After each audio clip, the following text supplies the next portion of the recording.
आका की एक शान और भी बयान कर दूं। मेरे अजीजों, हमारा ये जलसा, यहां जो रौनक लगी हुई है, इसी के चलते हुए, इसी को मिसाल में रखते हुए अर्ज करता हूं।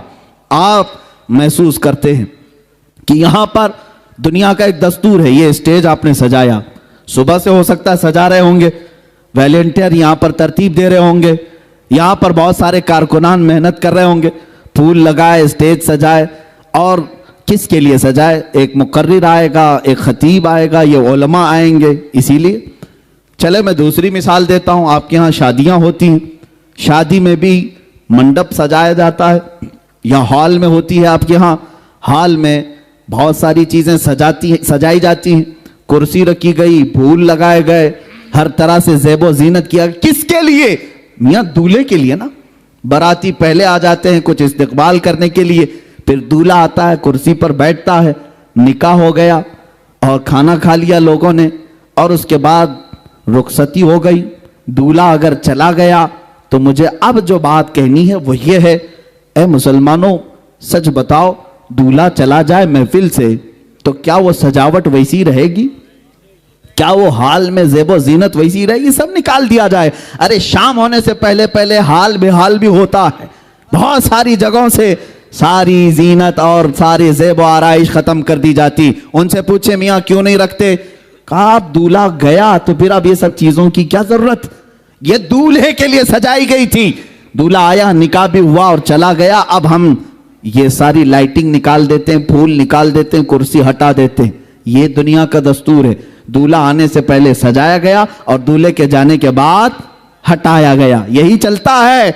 अब मैं आपको बताऊं, हदीस पाक की रोशनी के मुताबिक अल्लाह रब्बुल इज्जत ने इस पूरी कायनात में पहले जमीन को बिछाया, फिर आसमान का छत ताना और दरख्तों के कुमकुमे लगाए गए, सितारों से जगमगाया गया, चांद और सूरज को लाइटिंग में भेजा गया और 1,24,000 नबियों को बाराती बनाकर भेजा गया। ये सारा निज़ाम मेरे मुस्तफ़ा की आमद के लिए हो रहा था।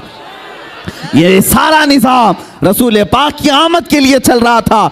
इसीलिए तो हज़रत इदरीस भी कहते हैं मैं असल नहीं, मेरे बाद एक नबी आने वाले हैं। मूसा भी कहते हैं मैं असल नहीं, मेरे बाद एक नबी आने वाले हैं। ईसा भी कहते हैं मैं असल नहीं, मेरे बाद नबी आने वाले हैं। सारे लोगों ने कहा कि मुस्तफ़ा आने वाले हैं। वो सब बाराती के तौर पर हुजूर पाक की आमद का इंतज़ार करते हुए अंबिया आए। मेरे अजीज़ों, ये ज़मीन का फर्श और बिछोना, या आसमान का छत और ये दरख्तों के कुमकुमे, ये समंदरों का लहलहाना, ये खूबसूरतियाँ, तारों का जगमगाना, चांद और सूरज का झिलमिलाना, ये सारी चीजें मेरे मुस्तफ़ा की आमद के लिए थी। अब बात मैं आपको बता रहा हूँ। रब्बे जुल जलाल ने फरमाया लौला का लमा खलक़तु दुनिया वला फलाक वल अर्दी। ऐ महबूब, अगर आपको पैदा करना ना होता, न मैं आसमानों को बनाता, न जमीनों को बनाता और न ही दुनिया को बनाता। ये सब चीजें ए रसूल आपके लिए बनाई गई। अब हम समझते हैं मेरे मुस्तफ़ा के लिए बनाई गई। जमीन बिछाई गई, आसमान का छत ताना गया, ये सब सितारे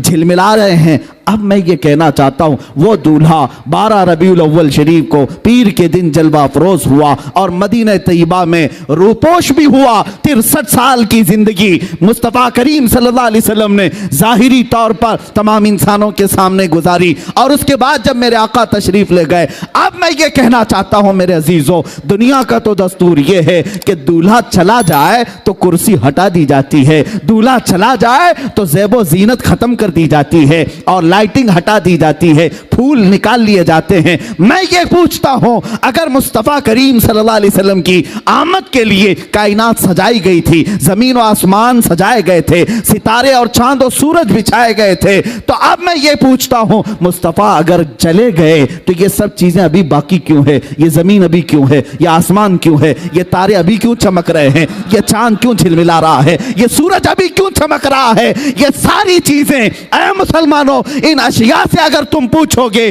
तो ये बबांगे दुहल कहेंगे। सूरज भी कहेगा, चांद भी कहेगा, तारे भी कहेंगे, जमीन और आसमान भी कहेंगे। ऐ अकल के अंधे, जरा आंख खोल और देख, दूल्हा गया नहीं, रूपोश हुआ है, सल्तनत उसकी महशर तक कायम है। वो दूल्हा सिर्फ रूपोश हुआ है, यही तो सुन्नियों का अकीदा है। तो जिंदा है वल्लाह, तो जिंदा है वल्लाह, मेरी चश्मे आलम से छुप जाने वाले, चमक तुझसे पाते हैं सब पाने वाले। या रसूल अल्लाह मेरा दिल भी चमका दे चमकाने वाले। अज़ीज़ान गिरामी, ये है शान मुस्तफ़ा। आप, ये हमारा मुस्कुराना, ये हमारा चहचहाना, ये सब मुस्तफ़ा की बदौलत है, उन्हीं की बरकत है।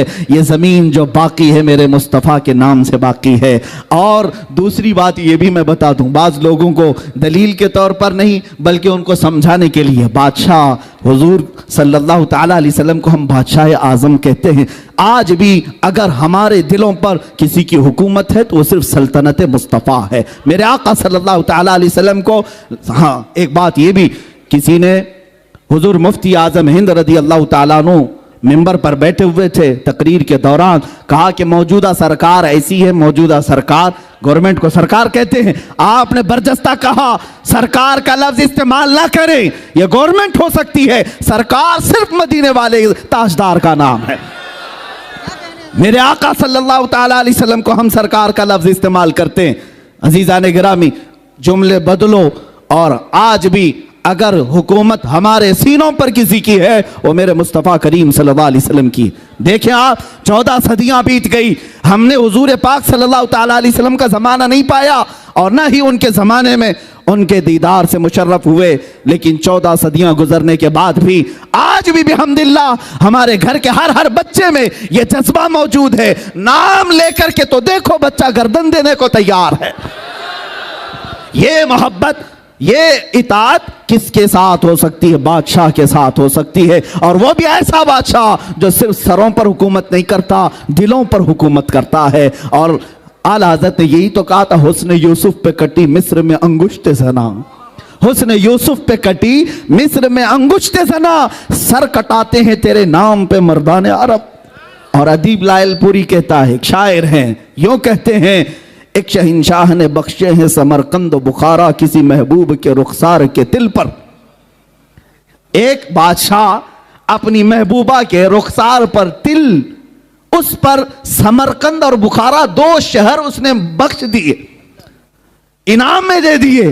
अब वो शायर कहता है, एक शहंशाह ने बख्शे हैं समरकंद बुखारा किसी महबूब के रुखसार के तिल पर, मगर ऐ सैयद आली तेरी नामूस तेरी अजमत पर एक नहीं लाखों हैं कुर्बान गए इश्क के हर कूच व बाजार में, सर अपना हथेली पे लिए करने को है तैयार, सर अपना हथेली पर लिए हैं करने को निसार।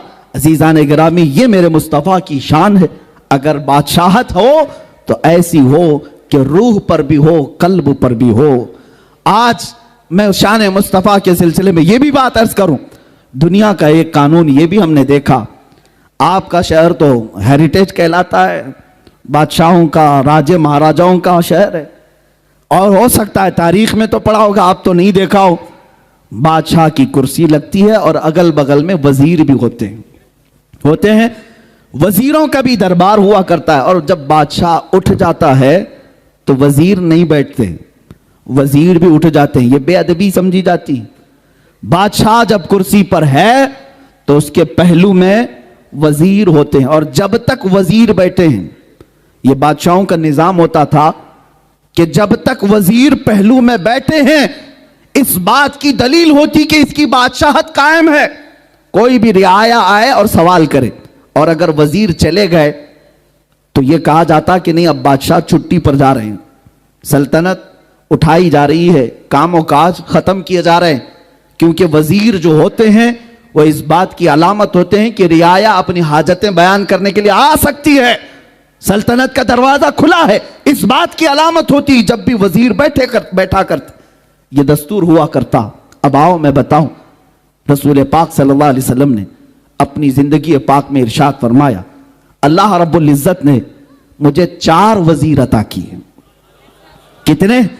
4 वजीर अता किए, 2 आसमान में और 2 जमीन में। आसमान के मेरे वजीर जिब्राइल और मीकाइल हैं, और जमीन पर मेरे 2 वजीर अबू बकर और उमर हैं। आप सारी हदीसें पढ़ना, हदीस के रावी यही कहते हैं, मुस्तफ़ा आए, अबू बकर और उमर साथ में आए। हुजूर पाक सल्लल्लाहु अलैहि वसल्लम मुस्कुराए, अबू बकर उमर पहलू में थे। यही हदीसों में अक्सर आपको मिलेगा। कोई महफिल ऐसी नहीं मिलती जहां हजरत अबू बकर और हजरत उमर ना हो। हुजूर पाक सल्लल्लाहु अलैहि वसल्लम के साथ हर महफिल में हाजिर बाश।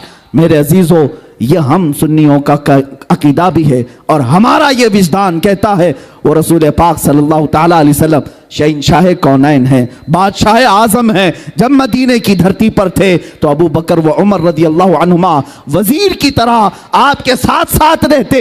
लेकिन जब मेरे मुस्तफ़ा करीम सल्लल्लाहु अलैहि वसल्लम इस दारे फानी से कूच फरमा गए, रहलत फरमाए, और वो बुक़ाए नूर जिसमें मेरे आका आज आराम फरमा है, रोज़ा रसूल गुंबद खजरा के नीचे जहां मेरे आका आराम फरमा है, मेरे आका के विसाल के बाद तरतीब तो देखें। हुजूर के पहलू में पहली मर्तबा हुजूर के बाद अगर कोई दफन होता है तो अबू बकर सिद्दीक दफन होते हैं। चंद सालों के बाद दूसरा अगर कोई दफन होता है तो हजरत उमर दफन होते हैं, और कोई नहीं दफन हुआ। हुजूर की ज़ौजा हजरत आयशा कहती है मैं दफन होना चाहती थी, ये जगह मैंने अपने लिए रखी थी, लेकिन अल्लाह की मर्जी ये थी कि हजरत उमर ही वहां दफन हो, और उसके बाद वो दीवार बंद कर दी गई। अब उस हुजरा पाक में मेरे आका आराम फरमा है और पहलू में अबू बकर व उमर आराम फरमा है।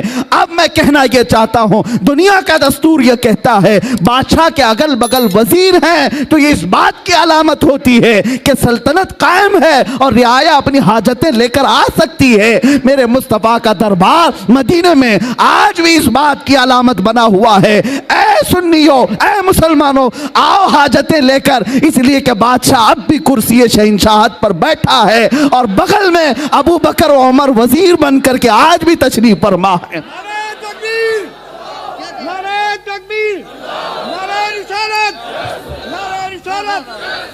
अज़ीज़ान मुकर्रम, बादशाहत आज भी कायम है और वजीर अब भी पहलू में आराम फरमा है। इतना ही नहीं, मेरे आका फरमाते हैं जब सूर फूंका जाएगा कयामत के दिन और सारे लोग अपनी अपनी कब्रों से उठेंगे, हुजूर फरमाते सबसे पहले जो अपनी कब्र से उठेगा वो मोहम्मदुर रसूलुल्लाह सल्लल्लाहु अलैहि वसल्लम। हुजूर फरमाते मैं उठूंगा, मेरे बाद अबू बकर और उमर उठेंगे, और फिर हुजूर सल्लल्लाहु अलैहि वसल्लम महशर का मैदान भी किस शान से बयान करते हैं।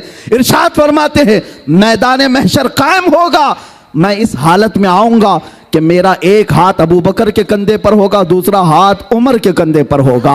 महशर के मैदान में भी रसूल इस हाल में तशरीफ ला रहे हैं कि हर कहने वाला कहेगा फकत इतना सबब है इन इकादे बज़्म महशर का, फकत इतना सबब है इन इकादे बज़्म महशर का कि उनकी शान महबूबी दिखाई जाने वाली है। क़यामत के दिन भी ये बताया जाएगा कि आज शान है अगर किसी की तो सिर्फ शान